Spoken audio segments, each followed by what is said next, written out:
तमसो मा ज्योतिर्गमय मृत्योर्मा अमृतं गमय। ओम शांति शांति शांति।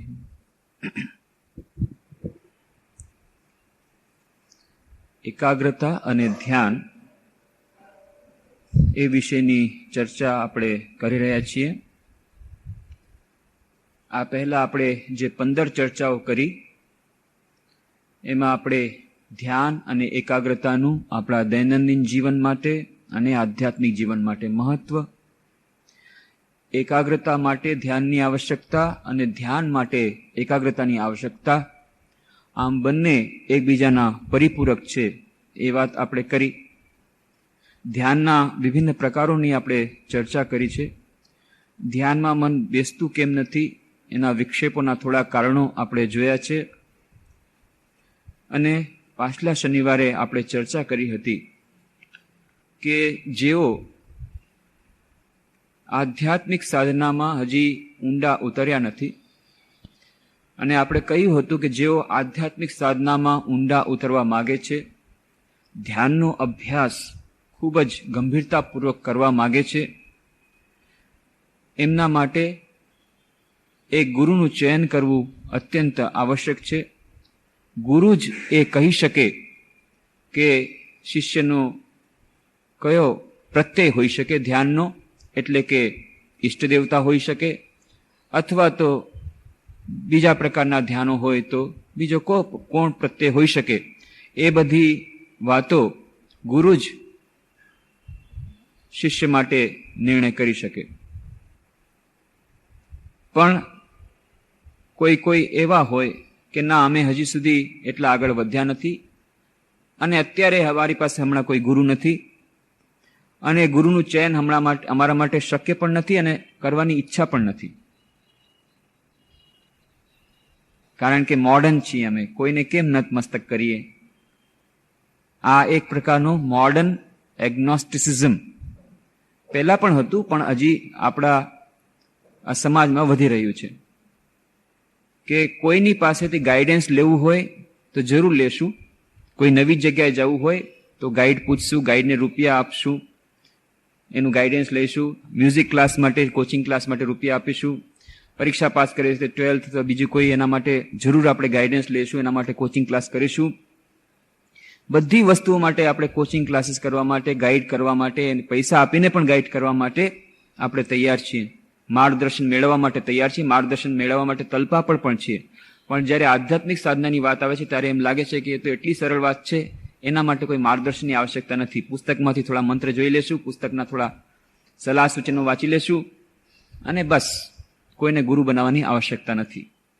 તો એમાં ઘણા કારણો હોય છે. એનું એક કારણ એ પણ છે કે સદગુરુ મળતા પણ નથી, એ પણ વાત સાચી છે. અને ઘણીવાર સદગુરુ ન મળે તો કાંઈ નહીં, પણ ગુરુના માર્ગદર્શનને બદલે અવળું માર્ગદર્શન પણ મળે છે, અને એને કારણે પણ ઘણા શિષ્યોનો આધ્યાત્મિક નુકસાન થાય છે. એવી વસ્તુઓ પણ મળી છે. અને આજકાલ તો દરેક વસ્તુમાં ભેળસેળ ચાલે છે. કોઈ પણ વસ્તુમાં જુઓ તો ભેળસેળ, 2 નંબરનો માલ. તેવી રીતે આ એક સમાજમાં એક જાતની પરિપાટી જ આવી ગઈ છે, બધી વસ્તુમાં ભેળસેળ, 2 નંબરી માલ.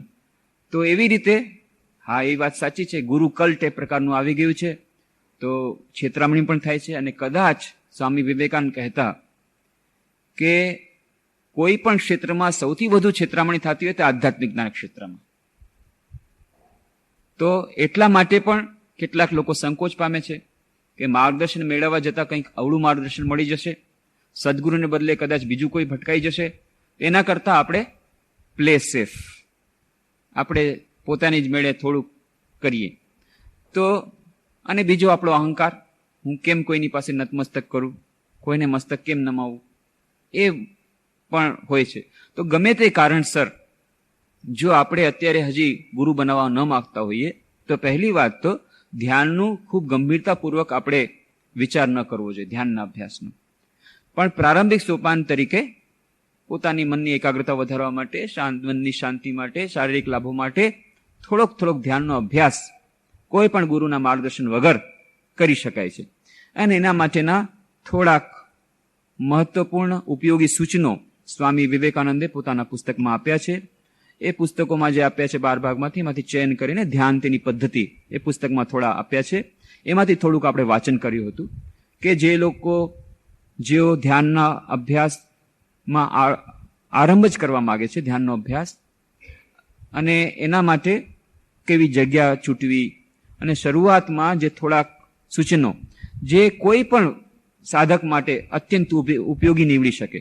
ગમે તે પ્રકારના ધ્યાન, ગમે તે ધર્મ, ગમે તે જાતિ, ગમે તે પ્રકારની સાધના કોઈ સાધક કરતો હોય, પણ આ જે થોડાક સૂચનો જે સ્વામી વિવેકાનંદ આપ્યા છે, જેની ચર્ચા આપણે કરી, એ દરેક સાધકને ખૂબ જ ઉપયોગી નીવડશે. જેમ કે શરૂઆતમાં પ્રાર્થના કે બધા જ સુખી થાઓ, બધાને શાંતિ મળે, આવી જાતની નિસ્વાર્થતાની ભાવના, પ્રાર્થના એ દરેક આધ્યાત્મિક સાધકને અત્યંત ઉપયોગી નીવડશે. એ સિવાયની પણ થોડીક વાતો સ્વામી વિવેકાનંદે જે કરી એમાંથી આપણે વાંચન કર્યું હતું. પહેલો પાઠ કે કેવી રીતે ફક્ત પોતાના મનનું નિરીક્ષણ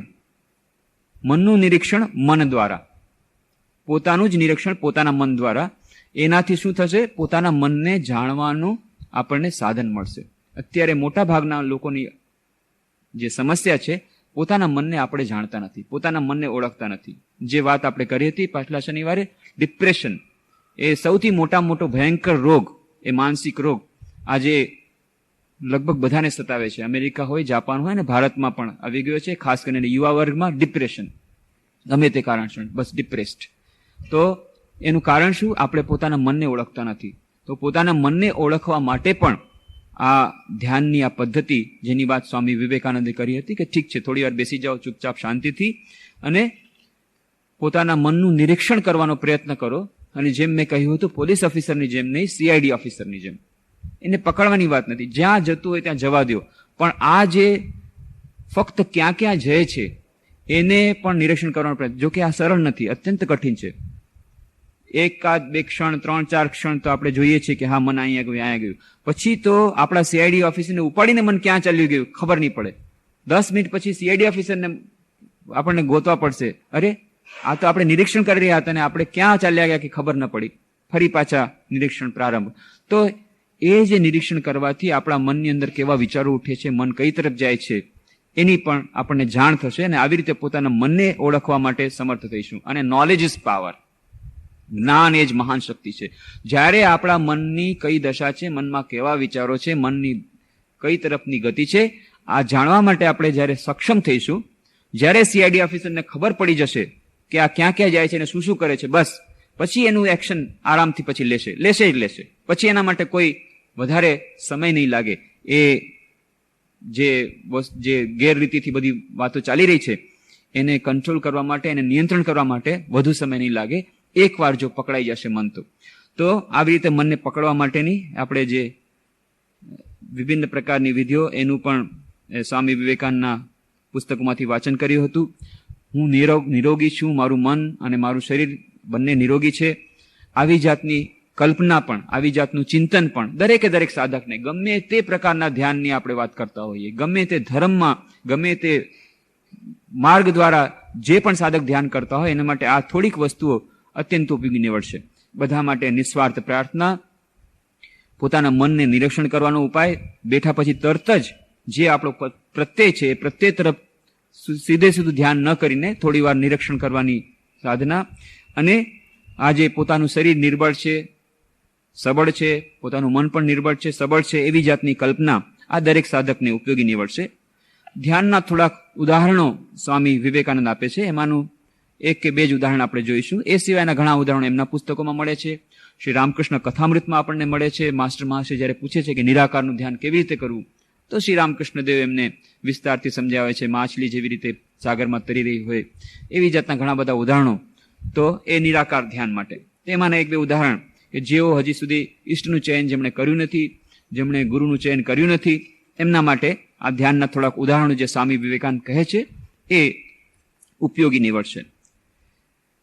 મસ્તકના શિખર ઉપર કેટલાક તસુ ઊંચે એક કમળ છે, તેના કેન્દ્રમાં સદ્ગુણ છે અને જ્ઞાન તેની દાંડી છે એવી કલ્પના કરો. એ કમળની 8 પાંખડીઓ તે યોગીની અષ્ટશક્તિઓ છે. અંદર પુકેસર અને સ્ત્રી કેસર રૂપે ત્યાગ છે. યોગી જો બહારની શક્તિઓનો ત્યાગ કરે તો તે અંતે મુક્તિ પામશે. એટલે કમળની 8 પાંખડીઓ તે અષ્ટ શક્તિઓ છે, પણ અંદરના પુકેસર અને સ્ત્રી કેસર રૂપે અત્યંત ત્યાગનું સૂચન કરે છે. એ બધી શક્તિઓનો ત્યાગ છે. આની વિસ્તારની ચર્ચા આપણે કરી હતી કે કેવી રીતે શ્રી રામકૃષ્ણ વિવેકાનંદ કહે છે કે આ યોગના માર્ગમાં જે વિભિન્ન સિદ્ધિઓ આવશે, એ સિદ્ધિઓ એ મેળવવાનો જો આપણે પ્રયત્ન કરીશું તો આપણે લક્ષ્યમાંથી આપણે ચ્યુત થઈ જશું. એ વિશે વિશેષ રૂપે સતર્ક રહેવા માટે શ્રી રામકૃષ્ણ કહેતા. આપણે વાર્તાઓ જોઈ, હાથીને જીવાડવાની વાર્તા, પાણી પરથી ચાલવાવાળીની વાર્તા, કે કેવી રીતે ભાઈ કહે છે, ભાઈ જે કામ હું 2 પૈસામાં કરી શકું છું એના માટે તે 12 વર્ષ ખર્ચી નાખ્યા. એ બધી વાર્તા આપણે જોઈ. તો આ શક્તિઓનો ત્યાગ એ કરવો જરૂરી છે. તો એ બધું આ ધ્યાન દ્વારા મળશે. એ કમળની અંદરના ભાગમાં સુવર્ણ રૂપ છે. સર્વશક્તિમાન ઇન્દ્રિયાતીત ઓમ જેનું નામ છે, એવું અવર્ણનીય ચોમેર તેજના અંબારથી ઘેરાયેલું પ્રકાશમય પરમ તત્વ રહેલ છે એમ ચિંતન કરો. તેના પર ચિત્ત એકાગ્ર કરી ધ્યાન ધરો. બીજા પ્રકારનું ધ્યાન છે, હૃદયની અંદર એક અવકાશની કલ્પના કરો. પછી એ અવકાશની મધ્યમાં એક અગ્નિશિખા બળી રહી છે એવી કલ્પના કરો. એ અગ્નિશિખાને તમારો પોતાનો આત્મા કલ્પો અને એ અગ્નિશિખાની અંદરના ભાગમાં બીજી એક જળહળતી જ્યોતિ છે અને એ જ્યોતિ તમારા આત્માનો આત્મા ઈશ્વર છે. એ છે જ્યોતિનો પણ જ્યોતિ. તો એ જ્યોતિ તમારા આત્માનો આત્મા ઈશ્વર છે એવી કલ્પના કરો. હૃદયમાં તેના ઉપર ધ્યાન ધરો. તો આવી રીતની થોડી કલ્પનાઓ સ્વામી વિવેકાનંદ આપે છે કે જેમને હજી સુધી કોઈ ઈષ્ટનું ચયન કર્યું નથી. ઈષ્ટના ચયન માટે પણ આપણે કહ્યું હતું કે ગુરુ જ ઈષ્ટનું ચયન સારી રીતે કરી શકે. અને જો આપણને ન આવડતું હોય, ન સમજણ પડતી હોય અને ગુરુ ન બનાવ્યા હોય તો વિભિન્ન પ્રકારના દેવી દેવતાઓ એક જ ઈશ્વરના વિભિન્ન રૂપ છે એવું માનીને વિભિન્ન દેવી દેવતાઓ પર ધ્યાન શરૂ કરવું અને જેમાં મન વધારે લાગી જાય એને છૂટવું. અને જે ધ્યાનના વિભિન્ન પ્રકારો બતાવ્યા એમાંનો એક પ્રકાર આપણે બતાવ્યો તો મહાપુરુષોનો, અવતાર પુરુષોનો અથવા તો ઈશ્વર પરનું ધ્યાન, ઈશ્વરના ચિત્ત પરનું ધ્યાન અથવા અવતારના ચિત્ત પરનું ધ્યાન. એના 3 ભાગ, રૂપ ધ્યાન, ગુણ ધ્યાન અને સ્વરૂપ ધ્યાન. જ્યારે આપણે રૂપ ધ્યાનની વાત કરીએ છીએ, જે ઈશ્વરનું સ્વરૂપ, જે ઈષ્ટ દેવતાનું ચિંતન આપણે કરી રહ્યા છીએ, એના રૂપનું ધ્યાન આપણે કરવાના માટે પ્રયત્ન કરીએ છીએ, પણ જોઈએ છીએ કે મન લાગતું નથી. પહેલા તો ધારણા જ થતી નથી. ઈષ્ટના ચિંતન કરવા જઈએ, માન લો રૂપ ધ્યાન કરી રહ્યા છીએ, તો ઈષ્ટની મૂર્તિ જ્યારે આપણે ધ્યાન કરીએ તો ક્યારેક હાથ દેખાય, પગ દેખાય તો માથું ન દેખાય, માથું દેખાય તો હાથ પગ ન દેખાય. સંપૂર્ણ ચિત્ર, સંપૂર્ણ એ મૂર્તિ આવતી નથી. અને જે કલ્પના કરવામાં કહેવામાં આવ્યું છે કે એ અખંડ સચ્ચિદાનંદ સ્વરૂપ છે ઈશ્વર, એનું જ આ સ્વરૂપ છે. ગમે તે દેવી દેવતા હોય પણ છેવટે તો એક જ એ સચ્ચિદાનંદ બ્રહ્મ, એનું જ આ સ્વરૂપ છે. અને એટલા માટે જ્યોતિર્મય છે, જીવંત છે, આનંદમય છે. જ્યોતિ એ પુંજ સમાન છે, જ્યોતિ પુંજ સમાન. એવી જે કલ્પના કરવાનું કહે છે એ પણ આવતી નથી, એની ધારણા થતી નથી. અને જો ધારણા થાય તો સંપૂર્ણ મૂર્તિ આવતી નથી. અને સંપૂર્ણ મૂર્તિ જો આવે તો એ વધુ વાર ટકતી નથી. આ બધી જ પ્રકારની જે સાધનાઓ જે કરી રહ્યા છે, જેટલા પ્રકારની સાધનાઓ, જેટલા સાધકો છે, બધાની આ એક જ પ્રકારની એક મુશ્કેલી છે. એનું કારણ શું? એનું કારણ એક જ. ઓમ તો ઘણા કારણો આપણે કહ્યા છે કે જેમ કહ્યું હતું કે મન સ્વભાવથી જ ચંચળ છે, પછી બીજું કહ્યું હતું કે મન સ્વભાવથી જ બહિર્મુખી છે. એ ઈશ્વરે જ જાણે એવું નિર્માણ કર્યું છે કે મન પોતાના મન તરફ જતું નથી અને બાહ્ય દૃશ્યો તરફ જ વધુ જાય છે. તો પરાંચિખાની વેત્રણ સ્વયંભૂ ઉપનિષદની વાત આપણે કરી હતી. આ બધા તો કારણો છે જ. એક વિશેષ કારણ છે અને એ કારણ છે આપણો ઈષ્ટ પ્રત્યેનો પ્રેમ નથી. ઈષ્ટ પ્રત્યે જો ખરેખરો પ્રેમ આવી જાય તો પોતાની મેળે ચિંતન થાય, પોતાની મેળે ધ્યાન થાય, પછી પ્રયત્ન પણ નથી કરવો પડતો. તો અસલ વસ્તુ છે પ્રેમ. તો એક વાર્તા આવે છે, અકબર ધ્યાન નમાજ પઢી રહ્યા છે અને એક યુવતી ત્યાંથી પસાર થઈ રહી હતી અને એ પોતાના પ્રેમીને મળવા માટે જઈ રહી હતી અને એટલી તલ્લીન હતી પોતાના પ્રેમીના ચિંતનમાં અને એટલા ઝડપથી જઈ રહી હતી કે જે જાજમ પર બેસીને અકબર એ નમાજ પડે છે એ જાજમ પરથી પસાર થઈ ગઈ અને જાજમને એના પગ અડી ગયા. એ તો પસાર થઈ ગઈ. અકબર તો ત્યારે નમાજ પઢી રહ્યા હતા. પછી ઈશારો કરીને બોલાવ્યો કોઈને અને કહ્યું પકડીને લાવો, એને હાજર કરવામાં આવી.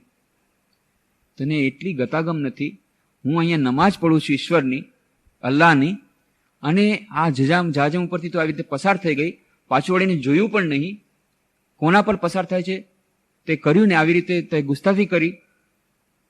તો પેલી યુવતીએ તરત જ હાથ જોડ્યા, ગુસ્તાફી માફ કરો, મારાથી અપરાધ થઈ ગયો છે, અજાણી અપરાધ થઈ ગયો છે, મને ક્ષમા કરી દો, અપરાધ ક્ષમા કરી દો. પણ એક જ વાત હું કહું છું રાજા સાહેબ, એક જ વાત મારી છે કે હું એ પૂછવા માંગુ છું, તમે કોનું ધ્યાન કરી રહ્યા હતા? કોની નમાજ પડી રહ્યા હતા?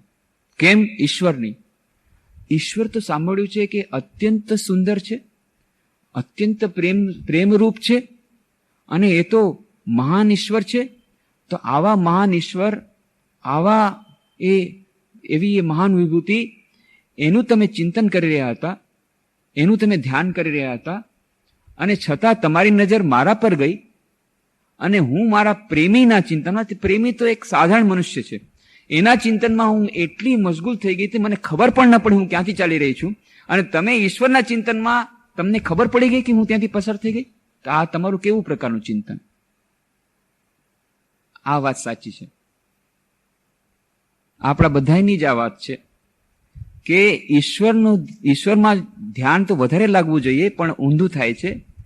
જે વ્યક્તિને આપણે ચાહીએ છીએ, જે વસ્તુને આપણે ચાહીએ છીએ, એનું તો અનાયાસ ધ્યાન થઈ જાય છે. ક્યારેક ક્યારેક તો એટલું બધું ધ્યાન થઈ જાય છે, આપણે છોડવા માંગીએ છીએ તો પણ એ ચિંતન છૂટતું નથી. એટલું બધું ધ્યાન થાય છે, એટલું ચિંતન થાય છે, છોડી શકતા નથી, અને આપણને ખબર પણ પડતી નથી કોણ પસાર થઈ ગયું, ક્યારથી, કેવી રીતે પસાર થઈ ગયું, અથવા આપણે ક્યાંથી પસાર થઈ ગયા આપણને ખબર પડતી નથી. પણ ઈશ્વરનું ધ્યાન કરવા બેસીએ છીએ ત્યારે મન એટલું ચંચળ હોય છે કે સાધારણ શું આપણને એક વસ્તુ આપણને ચંચળ બનાવી દે છે. કહે છે કે શું કરીએ, આટલો ઘોંઘાટ થાય છે, ક્યાંથી ધ્યાન થાય, આટલું પ્રકારનું ડિસ્ટર્બન્સ, આ છે તે છે, આ બધું આપણને લાગે છે. પણ જ્યારે બીજા પ્રકારનું ધ્યાન કરી રહ્યા છીએ ત્યારે કોઈ ડિસ્ટર્બન્સ થતું નથી. તો એનો અર્થ શું છે? અર્થ એ જ આપણા ઈષ્ટ પ્રત્યે આપણને પ્રેમ નથી. પ્રેમની ભાવના ન હોવાથી આ બધા બહાનાબાજી આપણે કહીએ છીએ, ધ્યાન થતું નથી. અને ધ્યાન નથી થતું એના કારણ માટે ઘણા બધા આપણે બહાના કહીએ છીએ, ઘણા બધા કારણો કહીએ છીએ. આ કારણ છે, આવું ડિસ્ટર્બન્સ થાય છે, આ બહારનું વાતાવરણ નથી, આ ઘરમાં વાતાવરણ પણ નથી, આટલો ઘોંઘાટ, આ તે બધું બરાબર છે, એમાં ના નથી. પણ અસલ કારણ શું છે? અસલ કારણ છે આપણા ઈષ્ટ દેવતા પ્રત્યે આપણા પ્રેમનો અભાવ.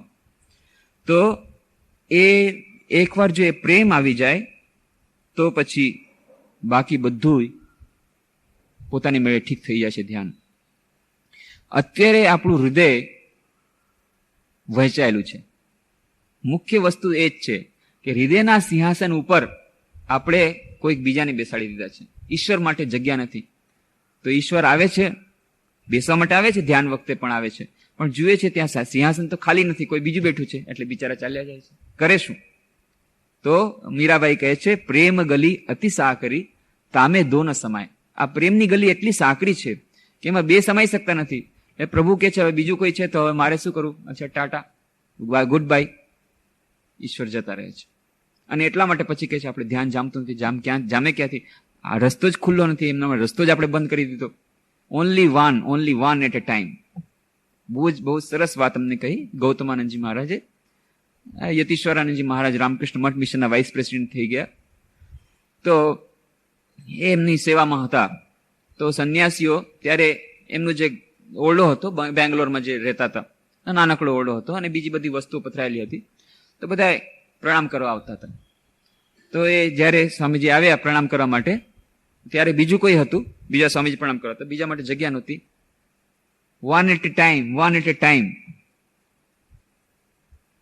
એક જ આવી શકે. યતીશ્વરાનંદ મહારાજે 3 વાર કીધું. Do you understand? પેલા તો સ્વામીજીને કેમ એમ કે છે? સાધારણ વાત છે. એક વન એટ એ ટાઈમ એટલે એક જ આવી શકે, જગ્યા નથી. શું કહેવા માંગે છે પછી? હા, સ્વામીજી કહેવા માંગે one eight A time, in the heart also one eight A time. હૃદયમાં એક જ આવી શકે, હૃદયમાં જગ્યા નથી બે માટે.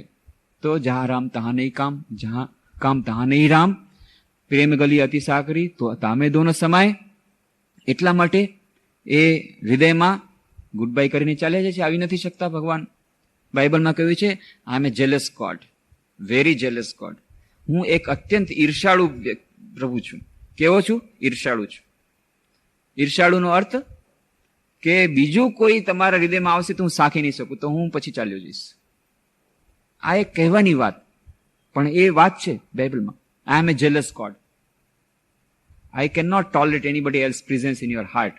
I want to rule supremely. હું મારી મોનોપોલી હોવી જોઈએ. તમારા હૃદયમાં હું એકલો આવવા માંગુ છું, બીજું કોઈ ન ચાલે. અને એટલા જ માટે જયારે આપણે કહીએ છીએ ભાઈ તો પછી હવે બેમાંથી જયારે એક છૂટવાનું હોય તો પછી ઈશ્વર તો હવે ઠીક છે, વૃદ્ધાવસ્થામાં થશે, બધું થશે, ત્યારે તમારે આ જરૂરિયાતની વસ્તુ છે, પેલા આ પ્રાયોરિટીઝ કેટલી બધી છે. લાસ્ટ પ્રાયોરિટી ઈશ્વરની છે, લાસ્ટ પ્રાયોરિટી. એ મોટા ભાગના લોકો તો ઈશ્વરમાં માનતા નથી, અને માનતા હોય એને કલ્પના તરીકે માને છે.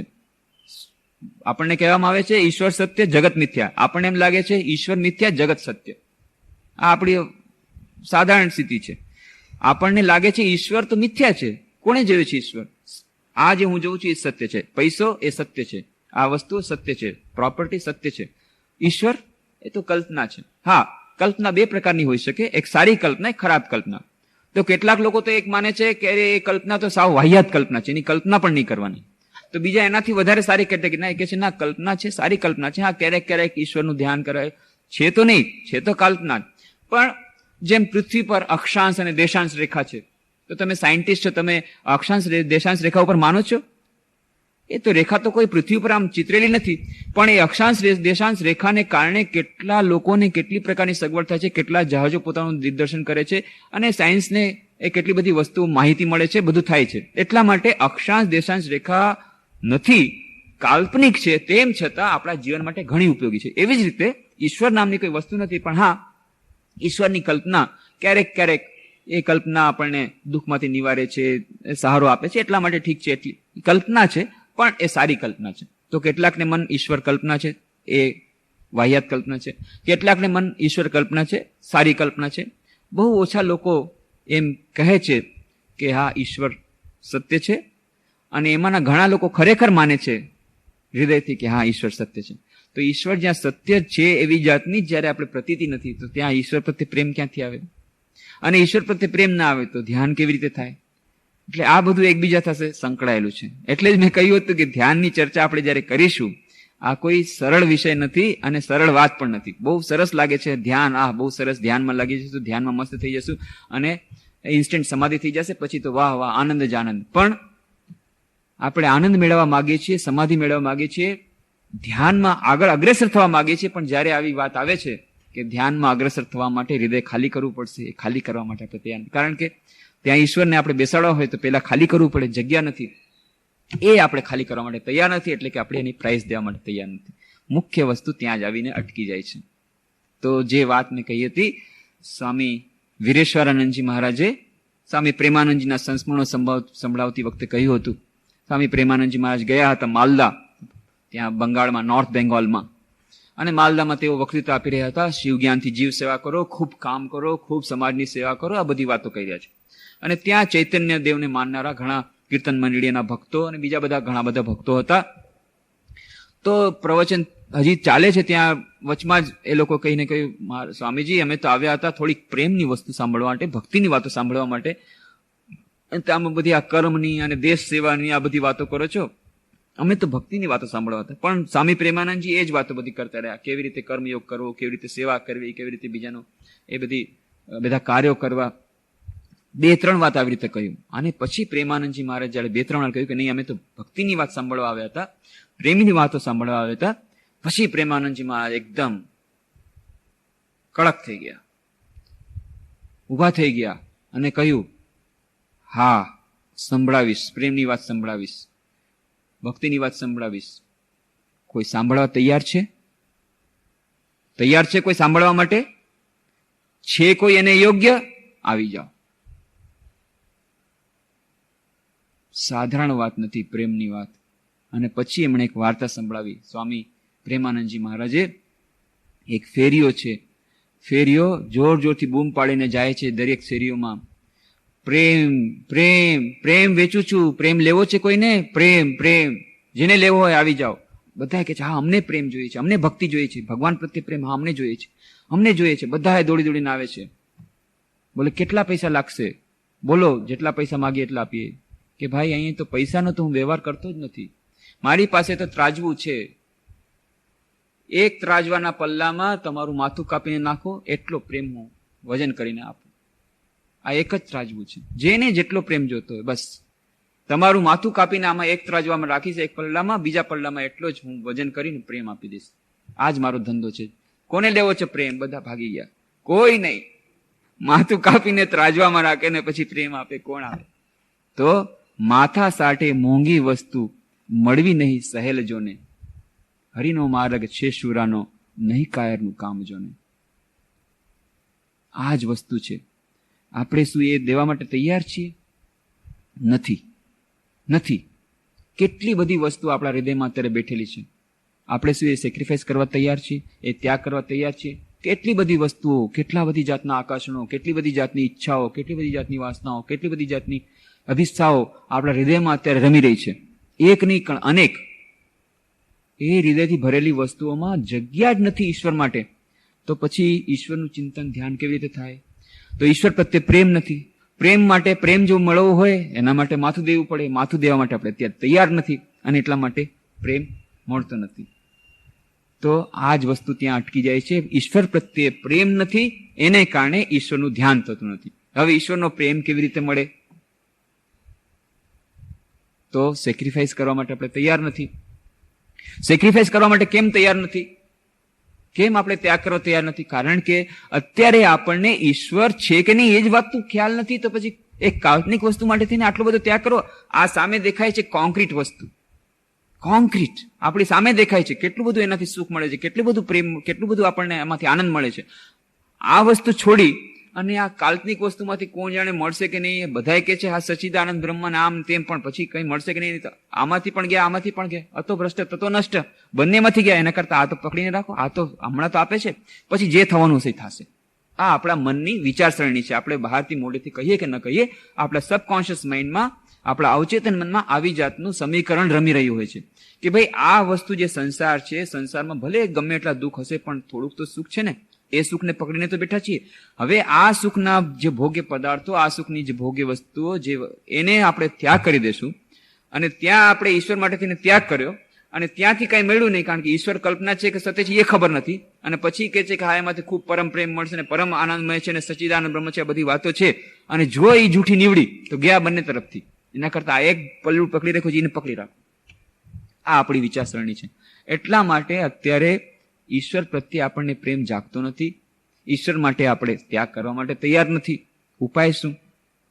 તો માં શારદા દેવી પાસે સ્વામી અરૂપાનંદજી વાત કરી રહ્યા છે. એમની સાથે રાસ બિહારી મહારાજ, શ્રી શ્રી માતૃચરણેમાં એ પ્રસંગ આવ્યો છે. તો રાસ બિહારી મહારાજ પૂછે છે, માં ઈશ્વર પ્રત્યે પ્રેમ કેવી રીતે થાય? તમે કહો છો ઈશ્વરને પ્રેમ કરો, ઈશ્વરની ભક્તિ કરો, પણ મને તો થતો નથી. અને કહે છે જેવો પ્રેમ મને મારા મિત્ર માટે હતો, સાચું કહું છું માં, જેટલી આસક્તિ અને જેટલો પ્રેમ મારા મિત્ર માટે હતો, એક ક્ષણ પણ અલગ થાય, અમે સાથે જમતા, સાથે રમતા, એટલો પ્રેમ જો મને ઈશ્વર તરફ હોત તો મને ઈશ્વરના દર્શન થઈ જાત, એટલી મને ગેરંટી છે. પણ એવો પ્રેમ થતો નથી. મારા મિત્ર તરફ જેવો પ્રેમ થતો હતો, જે મારો બચપણનો મિત્ર હતો, એવો પ્રેમ મારે ઈશ્વર તરફ થતો નથી. તો શું કરવું? કેવી રીતે પ્રેમ મેળવવો? અને જે ઈશ્વરને આપણે જોયો ન હોય એની સાથે પ્રેમ કેવી રીતે બાંધવું? આ મિત્રને તમે જોયો છે, એની સાથે પ્રેમ થયો છે, ઠીક છે, એને હું પ્રેમ કરી શકું છું, પણ ઈશ્વરને તો જોયો નથી, તો પ્રેમ કેવી રીતે થાય? તો માં શારદા દેવી જવાબ આપે છે, હા બેટા તારી વાત સાચી છે. જોયા કોઈને, જેને જોયા ન હોય, હવા સાથે કોણ પ્રેમ કરી શકે? હવા દેખાતી નથી, હવા સાથે કોણ પ્રેમ કરી શકે? તો જે વસ્તુ દેખાતી નથી, જે વસ્તુની એના એક્ઝિસ્ટન્સ, એની પ્રતીતિ આપણને થતી નથી, એ છે કે નહીં, એની સત્યતા આપણા મનમાં હજી નથી, એની સાથે આપણે પ્રેમ કેમ કરી શકીએ? તો માં એમ નિરાશ નથી કહેતા કે હા બેટા વાત સાચી છે તમે. કે જેને આપણે જોઈ નહીં હોય એની પાસે પ્રેમ કેવી રીતે આવે. અને એટલા જ માટે સ્વામી પ્રેમાનંદજીને એકવાર ગંગા કિનારે રહી રહ્યા હતા, ટહેલી રહ્યા હતા રામકૃષ્ણના અંતરંગ પાર્ષદ, અને એક ભક્તે આવીને પ્રણામ કર્યા. ઓહ, અરે કેમ પ્રણામ કરો છો? કેમ પ્રણામ કરો છો? ઓહ, આપણે કેટલા મહાન છો, તો આપને હું પ્રણામ ન કરું? આપ કેટલા રામકૃષ્ણદેવના મહાન શિષ્ય, મહાન ભક્ત, તો હું તમને પ્રણામ ન કરું તો કોને કરું? તો કે ઠીક છે, તમે કરો, પણ હું તો તમને મનમાં પ્રણામ કરું છું. હેપ થઈ ગયો. કેમ કહે છે? કે તમે તો મોટા ભક્ત છો. કેમ? કે જો અમે તો રામકૃષ્ણ દેવના સંસ્પર્શમાં આવ્યા, એમના હાથેથી અમે પ્રસાદ ખાધો, કેટલી વાર એમણે કેટલા પ્રેમથી અમારી સાથે વાતો કરી, વાતચીત કરી, કેટલા પ્રેમથી અમને જમાડ્યા, કેટલા પ્રેમથી પ્રસાદ આપ્યો, કેટલા પ્રેમથી અમને ભજન સંભળાવ્યું, કેટલું બધું એમને અમારા માટે કર્યું, કેટલા અમે સંપર્કમાં આવ્યા, કેટલો એમને પ્રેમ અમને મળ્યો છે. ત્યારે અમને રામકૃષ્ણ દેવ પ્રત્યે થોડો પ્રેમ થયો છે. તમે લોકો ધન્ય છો, રામકૃષ્ણ દેવને જોયા નથી, તેમ છતાં તમને રામકૃષ્ણ પ્રત્યે આટલો પ્રેમ છે, તો તમે પણ મહાન ભક્ત છો. તો એ વાત સાચી છે કે જ્યાં સુધી આપણે ઈશ્વરનો પ્રેમ ન મેળવ્યો હોય, ઈશ્વરને જોયો ન હોય, એની પ્રતીતિ ન થઈ હોય, તો પ્રેમ ક્યાંથી આવે? અને પ્રેમ જો ન હોય, જેના પર આપણે ધ્યાન કરવા માંગતા હોઈએ, એ પ્રત્યે તરફ, એ ઈષ્ટ દેવતા તરફ પ્રેમ ન હોય, તો ધ્યાન જામે ક્યાંથી? તો ધ્યાનના મનમાં એકાગ્ર કરવા માટે ઈષ્ટ પ્રત્યેનો પ્રેમ જરૂરી છે. પણ ઈષ્ટ પ્રત્યેના પ્રેમ માટે ઈષ્ટનું દર્શન જરૂરી છે. ઈષ્ટના દર્શન માટે ઈષ્ટનું ધ્યાન જરૂરી છે. ઈષ્ટના ધ્યાન માટે ઈષ્ટ પ્રત્યેનો પ્રેમ જરૂરી છે. પણ ઈષ્ટ પ્રત્યેનો પ્રેમ એને જોયા વગર કેવી રીતે આવે? તો વિશેષ સર્કલ છે. કરવું શું આમાં? જ્યાં સુધી ઈશ્વરને આપણે જોશું નહીં, ત્યાં સુધી પ્રેમ નહીં થાય. પ્રેમ નહીં થાય ત્યાં સુધી ધ્યાનમાં મન નહીં લાગે.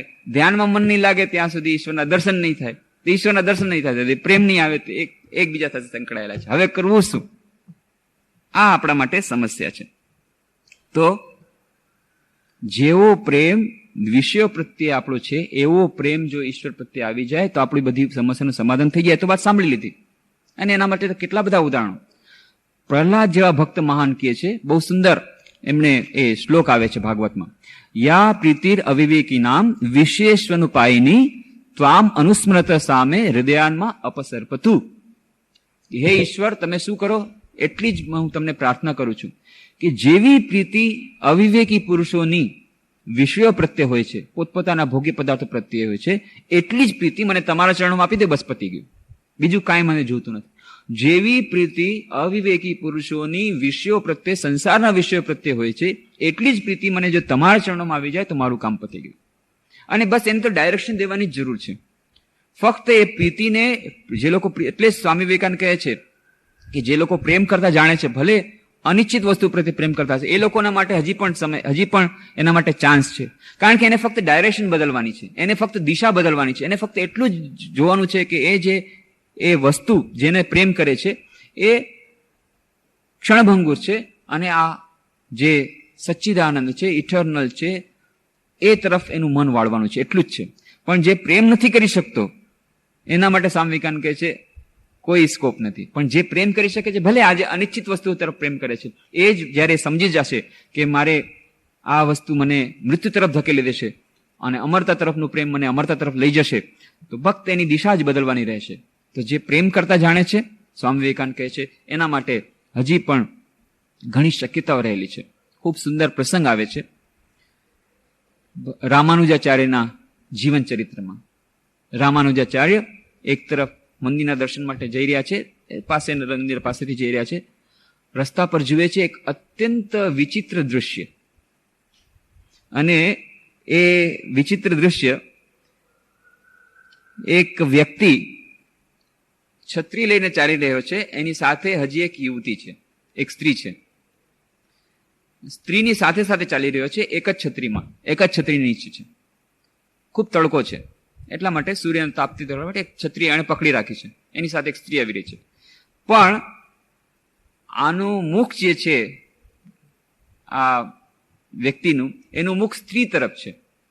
આવી રહ્યા છે બંને સાથે, પણ આ સ્ત્રીનું મુખ તરફ પોતાનું મુખ રાખીને આવી રહ્યો છે, આમ પાછલે પગે આવી રહ્યો છે. વિચિત્ર દૃશ્ય. સ્ત્રી આવી રહી છે, બરાબર સામે મોઢું છે, જેમ આપણે ચાલીએ છીએ એમ. અને એ વ્યક્તિ શું કરી રહ્યો છે? એ વ્યક્તિ છત્રી પકડી છે અને એના મોઢા તરફ જોતા જોતા આમ પાછળ પાછળ આવી રહ્યો છે. અદ્ભુત દૃશ્ય.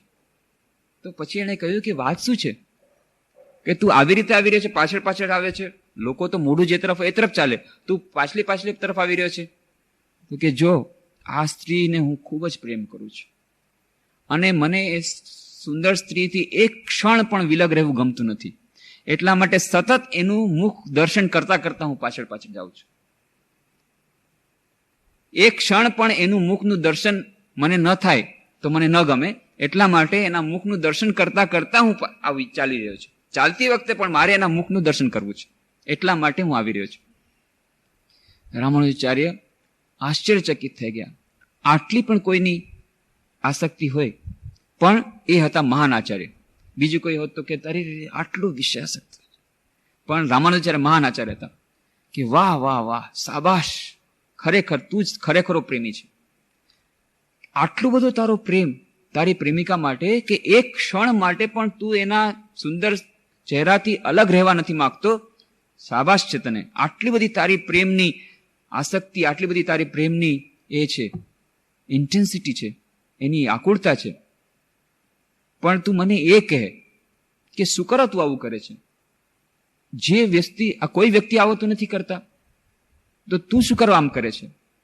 તો કે છે મને આ સુંદરતા એની એટલી બધી લાગે છે, એટલી સુંદર લાગે છે સ્ત્રી કે એ સુંદરતાનું પાન હું અહર્નિશ કરવા માંગુ છું. ઓ સમજી ગયો, તું સુંદરતાનો પૂજારી છે. બહુ સરસ, બહુ સરસ. પણ તને ખબર છે આના કરતા પણ એક સુંદર વ્યક્તિ છે? હોઈ શકે જ નહીં, હોઈ શકે જ નહીં. સંસારમાં આના કરતા સુંદર કોઈ હોઈ શકે જ નહીં. એ હું તમને કહી દઉં. તો કે જો હું તને બતાવી દઉં તો? જો હું તને બતાવી દઉં તો એ વ્યક્તિને પ્રેમ કરીશ? આના કરતા સુંદર કોઈ હોઈ શકે જ નહીં, પણ જો આના કરતા સુંદર હશે, મારે તો સુંદરતા જોઈએ છે. આવા સુંદર નયનો હોવા જોઈએ. પણ હું તમને કહી દઉં છું કે હા, આવા સુંદર નયનો, આવા સુંદર નયનો, આવો સુંદર ચહેરો, આનાથી વધારે સુંદર ચહેરો, આનાથી વધારે સુંદર વ્યક્તિ તને આપી દઈશ. એને પ્રેમ કરીશ? જરૂર, હું સુંદરતાનો પૂજારી છું. ઠીક છે, ચાલ મારી સાથે. લઈ ગયા એને મંદિરમાં. અને કહેવાય છે કે ત્યાં જ્યારે દર્શન કરાવ્યા ભગવાનના, અને કંઈક એવું એ ચમત્કાર ગણો કે ગમે તે કરો, અને એવા સુંદર એને સુંદર નેત્રો એમને દેખાયા ભગવાનના. એવું સુંદર એમને દૃશ્ય જોયું. બસ ત્યાં ને ત્યાં ઉભો રહી ગયો.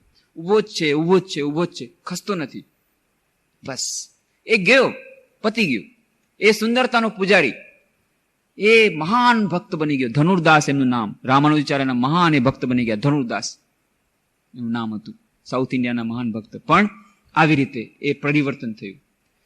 તો બસ એક દિશા દેવાની છે. આપણે પ્રેમ કરીએ છીએ કારણ કે એના પાછળ આપણને આ ભાવના હોય છે, કાં સુંદરતાની ભાવના, પ્રેમની ભાવના. જ્યારે આપણને ખબર પડે ઈશ્વર એ પરમ પ્રેમ સ્વરૂપ છે અને સુંદરમાં સુંદર છે.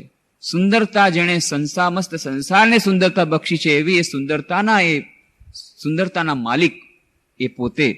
અને જેણે બધામાં પ્રેમ આપ્યો છે, પ્રેમિકા, પ્રેમી, માતા, પિતા, મિત્ર, બધાની અંદરના હૃદયમાં જેણે પ્રેમ સિંચ્યો છે, એવો મહાનમાં મહાન પ્રેમી, પરમ પ્રેમ સ્વરૂપ એ પોતે છે. એવી જ્યારે આપણને ધારણા ધીરે ધીરે થાય છે, બસ તો પછી જે પ્રેમ આપણો વિશ્વ પ્રત્યેનો હોય છે એ પ્રભુ પ્રત્યે જાય છે. અને પછી તો તમે ચાહો તો પણ એનું ચિંતન અટકતું નથી. જેમ બ્રધર લોરેન્સનું થઈ ગયું કે હું રસોડામાં કામ કરતો હું, ગમે તેમાં કામ કરતો હું, ગમે તે કાર્ય કરતો હું, ત્યારે અહર્નિશ ઈશ્વરનું ચિંતન ચાલે છે. અને એવા કેટલાય સંતો છે કહે છે કે પહેલા તો અમારે ઈશ્વરનું ચિંતન કરવું ખૂબ જ મુશ્કેલ હતું. હવે એટલું જ મુશ્કેલ છે ઈશ્વરને ભૂલવું. જેટલું મુશ્કેલ પહેલા હતું ઈશ્વરનું ધ્યાન કરવું ને ઈશ્વરનું ચિંતન કરવું, એટલું જ મુશ્કેલ હવે છે ઈશ્વરનું ભૂલવું. દરેક કાર્યમાં, દરેક વખતે અહર્નિશ ભગવાનનું ચિંતન ચાલે છે. એવી એક અવસ્થા આવે છે. કેવી રીતે? આ પ્રેમની દિશા જ્યારે બદલાઈ જાય છે. શ્રી રામકૃષ્ણ ઉદાહરણ આપે છે કે એક વ્યભિચારીની સ્ત્રી, કેવી જાતનું ઈશ્વરનું ચિંતન કરવું જોઈએ, કેવી જાતનું થઈ જાય છે જ્યારે ઈશ્વર પ્રત્યે પ્રેમ થાય છે. તો અને કેવી રીતે દરેક કાર્યની વચ્ચે પણ ઈશ્વરનું ચિંતન ચાલી શકે છે. ચાલી શકે, કાર્ય કરતા હોય ત્યારે ઈશ્વરનું ચિંતન ચાલી શકે. તો કેવી રીતે કામ થાય? કાં તો કામ થશે, કાં ઈશ્વરનું ધ્યાન થશે. ના, કામ કરતા કરતા પણ ઈશ્વરનું ધ્યાન થઈ શકે છે. બે ઉદાહરણ આપે છે. એક તો કોઈને દાંતનો દુખાવો થયો હોય, દાંતનો દુખાવો જેવો બીજો દુખાવો નથી. બીજા બધા દુખાવા છે, પણ દાંતનો દુખાવો વિશેષ. તો દાંતના દુખાવાનું ઉદાહરણ આપે છે કે દાંતનો કોઈને દુખાવો થયો હોય તો બધું કામ કરે છે, ઓફિસનું કામ કરે છે, રસોઈ કામ કરે છે, બધા સાથે વાતચીત કરતા હોય, ગમે તે કરતા, પણ એ દાંતનો દુખાવો ભૂલાતો નથી. એ પણ સાથે સાથે જ હોય છે. દાંતનો દુખાવો છે, દાંતનો દુખાવો છે. એવી જ રીતે બીજું ઉદાહરણ આપે છે કે એ વ્યભિચારીણી સ્ત્રી, તો એનું મન એના યાર પર હંમેશા હોય છે. રસોઈ બનાવી રહી છે, પણ એનું મન એના યાર પર હોય છે. હંમેશા એનું મન ચોટેલું હોય છે. તો રામકૃષ્ણદેવ કહે છે એવી જ રીતે જ્યારે ઈશ્વર તરફ પ્રેમ જાગે છે ત્યારે, અને આવી રીતે જ્યારે દિશા બદલાઈ જાય છે ત્યારે ઈશ્વરનું ચિંતન જેવી રીતે પહેલા કઠિન હતું, એને ભૂલવું એટલું જ કઠિન થઈ પડે છે. તો આ જે ઉદાહરણો આપ્યા કે આ મુખ્ય વાત છે એની દિશા બદલવી. છેવટે તો મન પર જ બધો આધાર રાખે છે. શંકરાચાર્ય બહુ સુંદર ઉદાહરણ આપે છે કે જે કંઈ આપણે કરીએ છીએ, જે આસક્તિ અથવા પ્રેમ જે કંઈ વાત કરીએ છીએ, છેવટે તો આ બધી શેની વાત છે? મનની વાત છે. મનથી જ આસક્ત છે, મનથી જ પ્રેમ છે, મનથી જ અનાસક્તિ છે. ઉદાહરણ આપે છે શંકરાચાર્ય. એક યુવતી પરણવા લાયક થઈ છે, ઉંમર લાયક થઈ છે, ચિંતામાં છે. એના માટે માતા પિતા પણ ચિંતામાં છે, એને પરણાવવાની છે. અને ત્યાં એક ગોર મહારાજ આવીને કહે છે ફલાણા ગામમાં એક સુંદર યુવક છે, એના બધા લક્ષણો કહે છે, એટલો સુંદર સદગુણી યુવક, આ ગુણો છે, અને આવી જાતનું ભણેલો, આમ તેમ ખૂબ જ એનું વર્ણન કરે છે. અને કે ત્યાંથી માગવું આવ્યું છે, જો તમે કહેતા હો તો હું તમારો સંદેશ એમને બતાવું અને આ યુવતીને ત્યાં પરણાવી દઉં. માતા પિતા તો ખૂબ રાજી થાય છે. યુવતી ત્યાં બાજુના ઓરડામાં છે, દિવાલ પરમાં કાન રાખી બધું સાંભળી રહી છે. અલગ ઓરડામાં છે પણ સાંભળી રહી છે, બધી વાત એને સંભળાઈ રહી છે. ગોર મહારાજ માતા પિતા સાથે વાત કરે છે, તમારી પુત્રી માટે બહુ સરસ ઠેકાણું લાવ્યો છું, આવી રીતે આ યુવક આટલો સદગુણી, એમાં આટલા બધા ગુણો, આ બધું વર્ણન કરે છે. આ બધું વર્ણન યુવતીએ સાંભળ્યું. પછી ગોર મહારાજે માતા પિતા કહે ઠીક છે, તો પછી આપણે એ ગોઠવીએ. અને એક તારીખ નક્કી કરે છે, એ તારીખે આપણે ગોળધાણા ખાશું. આ માટે નક્કી થઈ ગયું. ગોર મહારાજ ખુશી ખુશીને એમને વિદાય આપી. હવે આ જે યુવતી છે બસ મન ચિંતનમાં પડી ગયું. હા, આટલો સરસ યુવક, અને આ મારે પછી આના પછી આ ગોળધાણા આ તારીખે, એના પછી સગાઈ થશે, પછી લગ્ન થશે, પછી આ સાસરી જઈશ, શું કરીશ, આટલા બધા એના સદગુણો છે. સતત ચિંતન પેલા યુવકનું ચાલે છે. જે કંઈ ગુણો એણે કયા હતા એ બધા ગુણોનું ચિંતન સતત થાય છે આ યુવતીના મનમાં. 2 કલાક પછી એક સમાચાર આવે છે કે એક યુવકનું ફલાણા ગામમાં નિધન થયું છે. એ બધાને ખૂબ અફસોસ થાય છે. અરે રે રે, કેવી રીતે થયું? સાપ કરડી ગયો. એ ગયો હતો તે ખેતરમાં કામ કરવા માટે, સાપ કરડી ગયો અને મરી ગયો. બધાને દુઃખ થાય છે. ઠીક છે, દુઃખ થયું.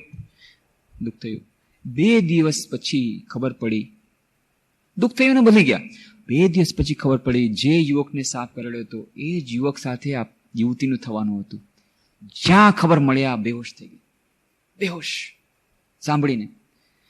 આ ખબર 2 દિવસ પહેલા મળ્યા હતા કે એક યુવકનું ગામડામાં સર્પદંશથી મૃત્યુ થયું છે, પણ જ્યારે એનું નામ મળ્યું ત્યારે બેહોશ થઈ ગઈ. એટલું બધું દુઃખ થયું. અચ્છા, શંકરાચાર્ય કહે છે દુઃખ શેના માટે થયું? આ યુવકની સાથે એને શું લાગે વળગે? કાંઈ લાગે વળગે? કોઈ એનો પ્રભાવ નહોતો. કેટલા લોકોનું મૃત્યુ થાય છે, આપણને કઈ લાગે છે? પેપરમાં જોઈએ છે એ મૃત્યુના, મર્ડરના ને એ બધા સમાચાર હોય છે. કેટલા બધા, કાંઈ થતું નથી. પણ અને આ યુવકના મૃત્યુથી એને કંઈ થયું નહીં. ન્યૂઝ પણ સાંભળ્યા હતા પણ થયું નહીં. પણ જ્યાં નામ ખબર પડી તરત જ બેહોશ થઈ ગઈ. કેમ? હજી ગોળધાણે ખાધા નથી, સગાઈ થઈ નથી, વિવાહ થયા નથી, આની સાથે એનો કોઈ સંબંધ થયો નથી. તો સંબંધ ક્યાં થયો છે? મનમાં. મનમાં આટલા દિવસથી પરિકલ્પના કરી છે, મારો એ ભાવિ પતિ આવો હશે, આની સાથે હું આવી રીતે વાત કરીશ. આ મનમાં એને કલ્પના બનાવી છે. ગોરમાજે કીધું તો હા, બહુ સુંદર દેખાવો છે, આવી રીતે જોરાવર પણ છે, અને આમાં એની આ બધા એના મનમાં ચિંતન ચાલી રહ્યા છે. સંબંધ છે ફક્ત મનનો. તો યુવકને એને જોયો નથી, યુવક સાથે કોઈ સંબંધ થયો નથી, ગોળધાણા ખાધા નથી, સગાઈ થઈ નથી, લગ્ન થયા નથી, અને તેમ છતાં એટલો પ્રેમ થઈ ગયો કે બેહોશ થઈ ગઈ. કદાચ હાર્ટફેલ પણ થયું હોય તો કોણ જાણે. તો આ ઉદાહરણ એટલા માટે શંકરાચાર્ય કહે છે બધા મનના સંબંધો છે.